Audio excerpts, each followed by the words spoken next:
Hospitality India group സംഘടിപ്പിച്ച 19ാമത് ആഗോള ടൂറിസം ട്രാവൽ ആൻഡ് ഹോസ്പിറ്റാലിറ്റി അവാർഡ്സിൽ ശബരി ഗ്രൂപ്പിന്റെ കൊടുങ്ങല്ലൂരിലുള്ള വേദിക് വില്ലേജ് റിസോർട്ട് കേരളത്തിലെ ഏറ്റവും മികച്ച ബൊട്ടീക്ക് റിട്രീറ്റിനുള്ള അവാർഡ് നേടി.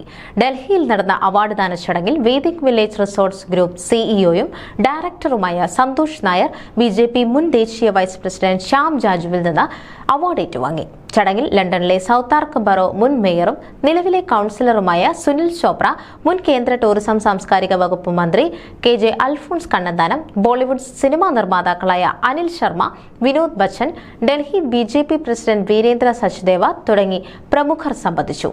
ആലപ്പുഴ, വില്ലിംഗ്ടൺ ഐലൻഡ്, ബാംഗ്ലൂർ എന്നിവിടങ്ങളിൽ ശബരി ഗ്രൂപ്പിന്റെ ഭാഗമായ വേദിക് വില്ലേജിന്റെ പുതിയ പ്രൊജക്ടുകൾ ഉടൻ തുറക്കുമെന്ന് തദവസരത്തിൽ സന്തോഷ് നായർ പറഞ്ഞു.